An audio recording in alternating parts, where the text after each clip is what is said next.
할렐루야. 우리의 참 아버지 되시는 하나님께서 주시는 은혜로 여러분들의 삶이 믿음 위에 늘 걸어갈 수 있기를 주님의 이름으로 축원드립니다. 오늘 어버이 주일인데요. 누군가의 자녀이기도 하고 누군가의 부모이기도 한 여기 있는 대부분의 우리 모든 성도님들 낳아주신 부모님의 은혜에 감사하면서 또 내가 누군가의 부모로서 믿음을 잘 전해주는 그런 좋은 믿음의 부모가 될 수 있기를 주님의 이름으로 축복합니다. 오늘 설교를 시작하면서요, 여러분들의 전도한 경험, 또 전도를 받아본 경험들을 한번 생각해 봤으면 좋겠습니다. 여러분 어떤 기억이 떠오르시게 되나요? 대부분 전도하는 장면 이렇게 생각하면은 이런 기억들이 떠오르지 않을까 이렇게 생각이 됩니다. 길을 걷고 있는데 낯선 사람이 다가와서 대뜸 이렇게 말하죠. 잠시만요. 오늘 길에서 교통사고가 나서 죽게 되면 천국에 갈 수 있다고 생각하십니까? 사실은 전도의 시급성, 구원의 긴급성에 대한 그런 전도를 위한 질문이기도 한데요. 사실은 이 질문을 듣는 사람의 입장에서는 전혀 생판 모르는 사람이 아무런 맥락도 없이 갑자기 찾아와서 당신 오늘 교통사고 나서 죽으면 어떡할래? 이렇게 물어본다고 생각해 보십시오. 듣는 사람의 기분이 어땠을까요? 복음이 궁금하기보다는요, 당혹스럽고 불편한 느낌이 들지 않았을까? 그런 생각이 들기도 합니다. 우리 또 터미널이나 시장 등에서 확성기를 들고 예수 천당, 불신지옥 이것을 반복해서 외치시는 분들을 본 적이 있을 겁니다. 그 앞을 지나는 사람들의 표정이 대부분 어떻습니까? 무슨 말을 하나 귀 기울이기보다는 대부분 그냥 고개를 돌리고 자기 갈 길 바쁘지 않습니까? 어떤 분들은 저 사람 또 나왔네 이런 표정으로 지나치기도 합니다. 사실 어떤 방법으로든 전하려고 하는 복음의 내용은 사실이고 너무나 소중합니다. 하지만 그 방식이 오히려 복음을 향한 마음의 문을 닫게 하기도 하죠. 제가 서울에서 교육전도사로 있으면서 5, 6학년 부서 아이를 맡았는데요. 어느 주일날 잘 나오던 아이들이 한꺼번에 우르르 빠진 겁니다. 그래서 궁금해서 다음 주일에 나온 아이들을 붙잡고 지난주에 왜 안 왔어? 이렇게 물어봤더니요. 다른 교회에서 전도축제를 하는데 친구를 데려오면 포인트를 주고 그 포인트를 모아서 상품을 주니까 자기들끼리 너 이번에 우리 축제 오면 내가 너희들 축제 때도 한번 가줄게. 이렇게 전도 품앗이를 한 거였더라고요. 정말 어이도 없고 기가 막혔던 그런 기억이 떠오르게 됩니다. 교회 성장을 위한 열심은 아주 소중하지만요. 이 영혼을 숫자로 대하기 시작하면은 사실 이 전도는 사랑의 행위가 아니라요. 숫자를 채우는 할당량을 채우는 일이 되곤 하죠. 또 그렇게 교회에 나온 사람들이 얼마나 뿌리를 내릴 수 있을까라는 생각이 들기도 합니다. 여러분 이런 상황들의 공통점이 무엇일까요? 복음의 내용 때문에 이런 문제들이 생기는 게 아니죠. 복음의 내용은 언제나 완전하고 온전합니다. 하지만 전도의 방법 때문에, 전도하는 사람의 태도 때문에, 그리고 관계보다는 결과를 앞세운 조급함 때문에 때로는 전도의 문이 닫히게 되는 경우들이 있죠. 물론 전도라는 게 원래 미련한 것 아닙니까? 언제 상황 따지고 언제 또 형편 따지고 또 그 사람이 들을 만한 걸로 어떻게 합니까? 또 어색하고 이렇게 불편해서 그렇게 어렵다고 생각하지 않고 어쨌든 막무가내로 들어가서라도 전도하고 복음을 전하면 하나님께서 역사하시는 것 아닙니까? 이렇게 말씀하시죠. 맞는 말입니다. 하나님은 어떤 상황에서도 복음을 결코 그냥 내버려 두지 않으시고 역사하실 것입니다. 바울이 고린도전서 1장 21절에서 하나님께서 전도에 미련한 것으로 믿는 자들을 구원하시기를 기뻐하셨다라고 했죠. 바울도 그런 표현을 쓰고 있는 겁니다. 그런데 우리가 이 말씀을 좀 자세히 들여다보면요. 바울이 말하고 있는 그 미련한 것에 관한 것이 전도의 내용을 말하고 있는 거죠. 즉, 복음이 세상 사람들의 눈에 보이기에는 미련해 보이는 것이지 전도의 방법도 미련해도 괜찮다라는 말이 아닌 겁니다. 십자가의 복음이 세상의 지혜로는 이해하기 어렵다는 뜻이지 전도하는 사람이 지혜 없이 행동해도 된다는 뜻은 아닌 거죠. 같은 편지에서 바울은요. 내 말과 내 전도함이 설득력 있는 지혜의 말로 하지 아니하고 다만 성령의 나타나심과 능력으로 한다라고 쓴 것도요. 이 전도의 능력이 하나님께 있다는 것을 고백한 것이지 지혜롭게 하지 말라는 뜻이 아닙니다. 여러분, 물고기를 잡는 어부에게도요, 지혜가 필요하지 않습니까? 어느 시간에, 어느 장소에, 어떤 미끼로, 어떤 방식으로 낚시를 내리든 그물을 내리든 어떻게 해야 되는지를 잘 아는 것이 바로 어부의 지혜라고 할 수 있습니다. 그렇다면 사람을 낚는 어부에게는 얼마나 더 깊은 지혜가 필요하겠습니까? 전도에는 반드시 지혜가 필요합니다. 오늘 말씀을 통해서 성령께서 우리 모두에게 전도의 지혜를 가르쳐 주셔서요, 스스로 지혜롭다 여기는 세상 사람들이 복음 앞에 무릎 꿇고 그 안에 담긴 하나님의 지혜를 감사와 기쁨으로 받아들이는 그런 귀한 역사가 여러분들의 삶과 우리 전도축제 가운데 있기를 소망해 봅니다. 오늘 여러분들과 함께 나누려는 전도의 지혜는요, 세 가지입니다. 그 첫째는요, 무례히 행하지 않는 지혜입니다. 둘째는 성경을 아는 지혜입니다. 셋째는 복음을 믿는 지혜이지요. 먼저 무례히 행하지 않는 지혜에 대해서 한번 살펴보려고 합니다. 바울은 고린도전서 13장 5절에서요, 사랑은 무례히 행하지 아니하며 라고 말했죠. 여기서 무례히 행하지 아니한다라는 말은 헬라어로 아스케모네오라는 단어를 쓰고 있는데요, 단순히 예의 없다라는 뜻이 아닙니다. 이 단어는요, 상대방의 체면을 손상시키거나 수치스럽게 만드는 행동을 뜻합니다. 즉, 사랑은 상대를 부끄럽게 만들거나 그 존엄을 훼손하는 방식으로 행동하지 않는다라는 거죠. 전도는 가장 위대한 사랑의 행위입니다. 미혹된 길로 가는 사람을 돌이키고 그 영혼을 사망에서 구원하며 허다한 죄를 덮기 때문이죠. 그 영혼을 구원하는 그 일. 이 진정한 사랑의 전도는요, 절대 상대방을 수치스럽게 하거나 존엄성을 해치는 방식으로 이루어질 수는 없습니다. 전도의 내용이요, 듣는 사람을 불편하게 만들 수는 있겠죠. 십자가의 도가 멸망하는 자들에게는 미련한 것처럼 보이기 때문입니다. 그러나 전도의 방법 자체가 상대에게 불편함과 수치심을 주어서는 안 되겠죠.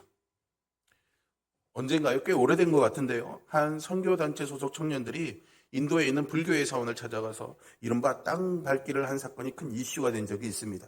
그들이 그 사원 안에서 큰 통성기도와 찬송을 드리자 사원 관계자들이 찾아와서 좀 중단해달라 요청을 했는데도 구원받지 못한 이들이 불쌍해서 하나님을 전할 뿐이라고 그 행동을 계속 이어갔죠. 무엇이 문제였을까요? 그 마음만큼은 문제가 아니었을 겁니다. 그런데 무례한 방식이 문제였던 거죠. 그 방식이 오히려 복음의 아름다움을 가리고 말았던 겁니다. 어떤 분들은 바울도 이런 식으로 전도했다라고 생각하시는데요, 사도행전 17장을 보면 전혀 그렇지 않음을 알 수 있습니다. 바울과 그의 동역자들은 데살로니가, 베레아, 아데네에서 복음을 전할 때 분명한 한 가지 특징이 있었는데요, 무례하지 않았다라는 거죠. 그들은 각 성에서 자기의 관례대로 유대인의 회당들을 먼저 찾아 들어갔습니다. 1세기 유대인 회당에서는요, 외부 방문자에게도요, 성경을 읽고 말씀을 전할 수 있는 그런 기회를 주는 관례가 있었습니다. 바울이 그것을 존중하고 또 그것을 잘 이용했던 거죠. 청중들에게 익숙한 공간 안에서 그들이 이미 알고 있는 성경의 본문을 출발점으로 삼아서 그들이 납득할 수 있는 방법으로 접근을 했던 겁니다. 데살로니가에서 유대인들이 이 바울이 복음 전하는 것을 뒤에서 나쁜 일이라고 말하면서 소동을 일으켰는데요, 이것은 바울이 무례해서가 아닙니다. 그들이 바울이 전하는 그리스도를 시기했기 때문이죠. 방법이 아닌 내용 때문에 거부를 당한 것입니다. 전도자로서 우리는 이 복음의 내용과 복음을 전하는 방법, 이 두 가지를 잘 구분할 수 있어야 되겠습니다. 복음의 내용 때문에 거부당할 것은 예수님도 이미 예고하신 바입니다. 그러나 우리의 태도와 방법 때문에 거부당하는 일은 없어야겠죠.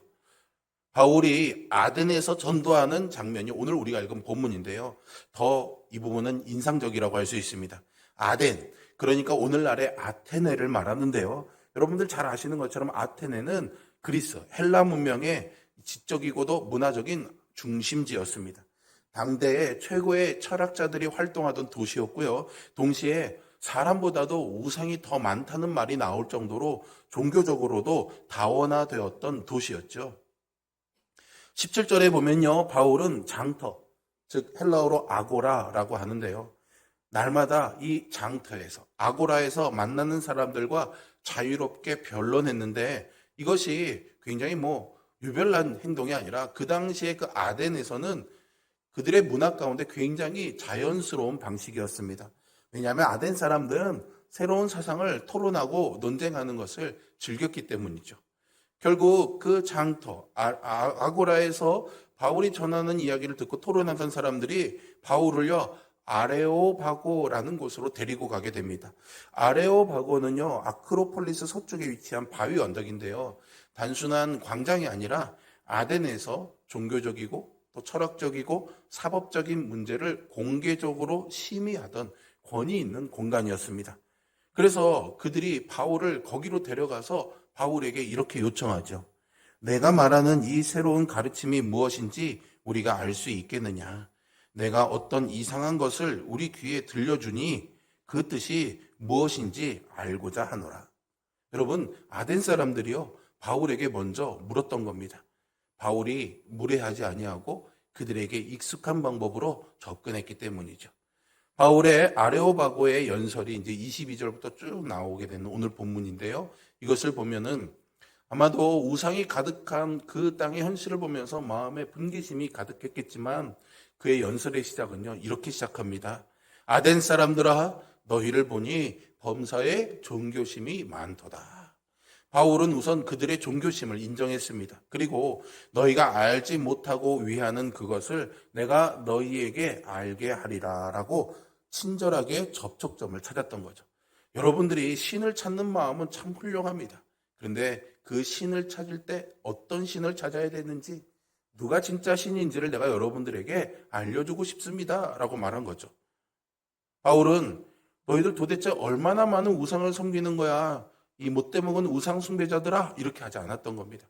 상대방의 종교심과 신을 찾는 마음은 인정하면서 그들이 알지 못했던 하나님을 소개하는 방식으로 전도했던 거죠. 우리가 배워야 할 지혜가 여기 있습니다. 예수 천당, 불신 지옥이라는 말은 분명히 복음이지만 그 의미를 잘 모르는 사람들에게는 자칫 불편하게 들릴 수 있다는 것도 사실입니다. 그러니 그 말을 원하지 않는 사람에게 하지 말라고 하는데도 계속하는 것은요 무례한 것이죠. 그것은 지혜 없는 전도입니다. 예수님께서 마태복음 10장 14절에서 제자들에게 들을 귀 있는 자에게는 전하고 받아들이지 않는 곳에서는 발의 먼지를 떨어버리라고 하셨습니다. 이것이 전도의 지혜이지요. 모든 사람이 다 지금 당장 복음을 들을 그런 준비가 되어 있는 것은 아닙니다. 여러분 씨를 뿌리는 농부가요 씨를 뿌리기 전에 먼저 땅의 상태를 살펴보지 않습니까? 우리도 복음의 씨를 뿌릴 때 상대의 마음밭, 그 마음의 상태를 잘 살필 수 있는 지혜가 필요합니다. 물론 때로는 종교 탄압이 있는 지역에서 용기 있게 이 법을 넘어서야 할 때도 있습니다. 관례를 깨어야 될 때도 있는 거죠. 하나님을 믿지 않겠다고 결심한 가족에게도 듣기 싫어도 포기하지 않고 사랑으로 전도해야 될 때도 있습니다. 그 모든 상황 속에서 우리가 기억할 것은 하나님의 지혜를 구해야 한다는 것이죠. 특별히 무례하게 행하지 않는 지혜를 달라고 구하는 우리 모두가 되기를 바랍니다. 전도의 지혜 두 번째는요, 성경을 아는 지혜입니다. 베드로는 베드로전서에서 사람을 거듭나게 하는 씨앗이 바로 하나님의 말씀이라고 했습니다. 이 씨앗은 썩지 않는 씨앗이죠. 사람의 말로 심은 것은 사람의 마음이 바뀌면은 힘을 잃어버리지 않습니까? 그런데 하나님의 말씀으로 심은 것은 하나님의 능력으로 열매를 맺습니다. 그러므로 전도에 필요한 지혜의 핵심은 하나님의 말씀에서 나옵니다. 골로새서 3장 16절에서는 그리스도의 말씀이 너희 속에 풍성히 거하여 모든 지혜로 피차 가르치고 권면하라고 했습니다. 그리스도의 말씀이 우리 안에 풍성히 거하면 우리는 모든 지혜로 가르치고 전도할 수 있습니다.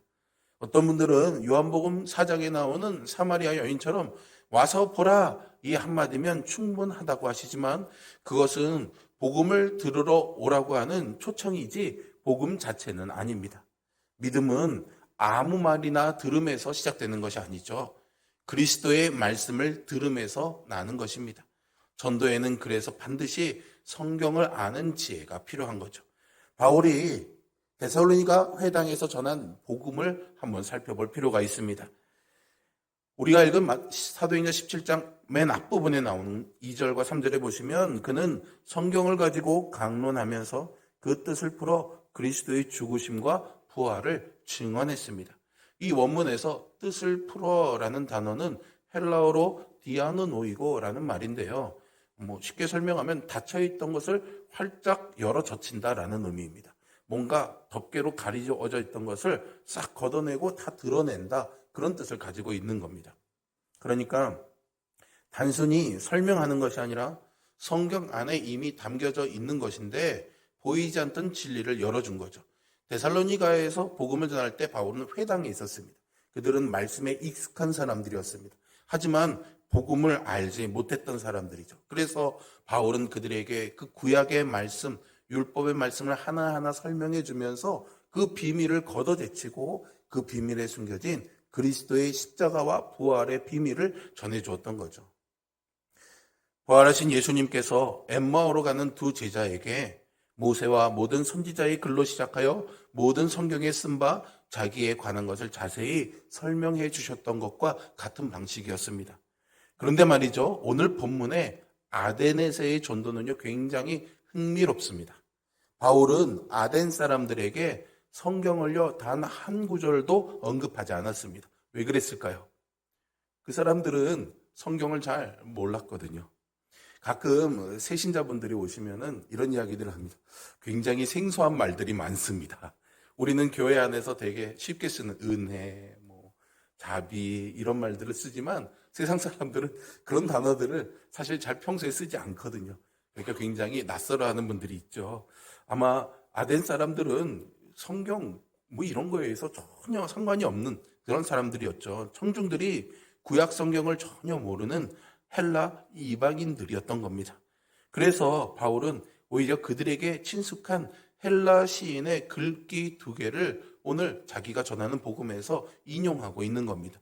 그 하나는요, 크레타 출신의 시인이었던 에피메니데스라는 분의 글귀였던 우리가 그를 힘입어 살며 기동하며 존재하느니라 이고요. 다른 하나는 길리기아 출신의 시인이었던 아라투스의 글귀 우리가 그의 소생이라 라는 구절을 인용하고 있습니다. 우리식으로 하면은 나보기가 역겨워 가실 때에는. 여러분 이 말이 무슨 의미인지 알죠? 나 너 싫어 이런 의미가 아니라 나 너무 사랑하는데 이별이 힘들어 이런 의미가 담겨져 있는 거잖아요. 그런 식의 인용을 지금 바울이 하고 있는 겁니다. 들으면 그 사람이 그래 그 말 그 뜻이지 이렇게 알 수 있는 말로 설명해 주고 있는 거죠. 청중들이 이미 알고 있는 언어와 사상을 출발점으로 삼은 것입니다. 그러나 그 내용을 자세히 들여다보면요, 성경의 핵심 진리들이 고스란히 담겨 있는 것을 알 수 있습니다. 24절의 말씀부터 쭉 내려가면서 살펴보시면 우주와 그 가운데에 있는 만물을 지으신 창조주 하나님, 또 어떤 건물에도 가두어 둘 수 없는 어느 곳에나 계시는 무한하신 하나님, 아무 부족함도 없어서 사람의 섬김을 받지 않으셔도 되는 자족하시는 하나님, 만민에게 생명과 호흡과 만물을 친히 주시며 역사의 연대와 거주의 경계를 정하시는 주권의 하나님, 또 각 사람에게 멀리 계시지 않으신 편재하시는 하나님, 그리고 회개와 심판과 부활에 관한 진리까지 이 짧은 바울의 연설 안에 그는 창조에서부터 종말까지 성경 전체의 핵심 메시지를 빠짐없이 담궈놓고 있는 것이죠. 바울은 성경과 무관한 아덴 사람들에게 성경 구절을 하나도 인용하지 않고 있지만 성경을 아는 지혜로 전도했습니다. 형식은 청중에게 맞춰졌지만 내용은 절대로 타협하지 않았던 거죠. 이것이 성경을 아는 지혜입니다. 오늘날 전도 대상자의 수준과 취향에 맞추어서 그들의 눈높이에 맞게 복음의 내용도 바뀌어야 된다라고 주장하는 말들이 여기저기서 나오고 있습니다. 그래서 죄를 좀 순화시켜서 빚진 것으로 표현하고 심판은 우리가 느끼는 불행으로 대체하면서 구원의 목적을 하나님의 영광이 아닌 우리 개인의 행복으로 바꾸자라는 거죠. 이런 다양한 형태의 신학들이 이런 방향으로 복음을 변형시키려고 했던 겁니다. 하지만 이런 방식은요 절대로 지혜로운 전도가 아닙니다. 삼키기 힘들다고 알맹이와 껍질째를 한꺼번에 버리는 일은 얼마나 어리석은 일입니까? 필리핀의 전형적인 카톨릭 가정에서 태어난 루스라는 여인이요, 종교를 삶의 일부로 삼고 살아왔습니다. 그녀는 어릴 때부터 성당에 열심히 출석해서 정해진 기도문도 외우고요. 각종 성례와 축제에도 빠짐없이 참석했습니다. 그런데 세월이 흐를수록 여전히 그녀의 마음 한구석에 채워지지 않는 영적 갈급함이 있었습니다. 그러던 어느 날 루스가요, 한 선교사가 인도하는 성경 공부 모임에 초대받게 됩니다. 루스는 성경을 읽고 공부하면서 요한복음 3장 16절과 에베소서 2장 8절과 9절의 말씀을 통해서 구원은 선행이 아니라 선물로 주어진다는 것을 깨닫게 되고 예수님을 개인의 구주로 영접하게 되죠. 말씀이 영혼을 거듭나게 한 것입니다. 그러므로 우리의 전도가 성경을 아는 지혜로 빚어져야 하는 것이죠. 교회를 오랫동안 다녀서 성경에 익숙한 분들에게는 계속해서 그 말씀을 통해서 복음을 전하고 그리스도를 증언하는 전도가 필요합니다.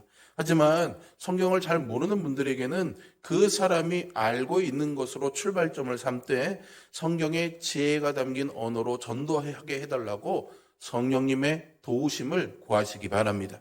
그리고 베드로의 권면처럼 묻는 자에게 대답할 것을 항상 준비하십시오. 그 준비는 다름 아닌 성경을 아는 지혜인 것입니다. 그저 전도하는 문구를 막 외워대는 게 아니라 성경이 담고 있는 비밀들을 우리의 마음과 우리의 삶에 체득해내는 것. 이것이 바로 성경을 아는 지혜를 준비하는 지혜자라고 할 수 있는 거죠. 전도의 지혜 세 번째는요, 복음을 믿는 지혜입니다. 아는 것을 말하는 것과 믿는 것을 말하는 것에는 분명한 차이점이 있습니다. 여러분, 가보지 못한 것을 설명하는 것과 직접 가본 것을 설명하는 것은 다르죠. 내가 먹어본 음식과 먹어보지 못한 음식을 소개하는 것도 다릅니다. 그 차이는 말하는 사람의 눈빛에서, 그리고 목소리의 확신에서, 그리고 무엇보다 듣는 사람의 마음에서 분명히 느껴집니다. 이 사람이 이것을 정말 제대로 알고 말하는구나. 아니면 그냥 수박 겉핥기식으로 알고 말하는구나. 듣는 사람이 다 압니다. 여러분, 의사가 처음 보는 환자에게 치료제나 치료의 방법을 권하는 장면을 한번 생각해 보십시오.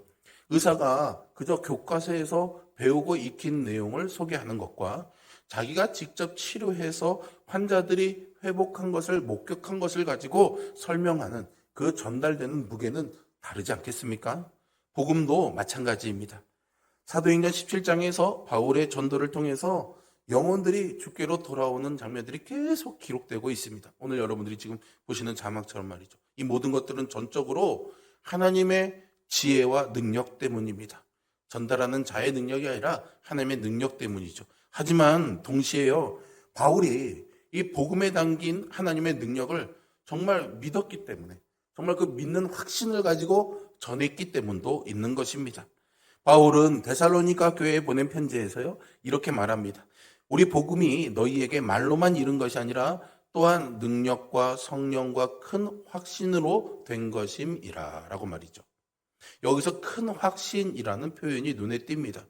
헬라어 원어의 의미를 생각해 보면 이 의미는 충만한 확신이라고 할 수 있습니다. 즉 확고부동한 확신, 내 마음에 가득한 확신, 이렇게 표현할 수가 있겠죠. 이것은 단순히 자신 있게 말했다라는 뜻이 아닙니다. 복음이 참되고 능력이 있다는 사실을 이미 내가 경험해 본 사람만이 할 수 있는 태도인 것이죠.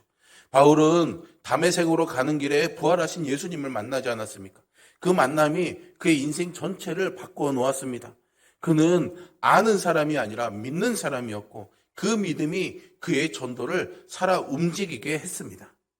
바울은 데살로니가에서 유대인들이 불량한 사람들을 선동해서 바울이 복음을 전하지 못하도록 소동을 일으켰고요. 또 자신들을 환대했던 야손과 그 형제들을 괴롭혔을 때 낙심하지 않았습니다.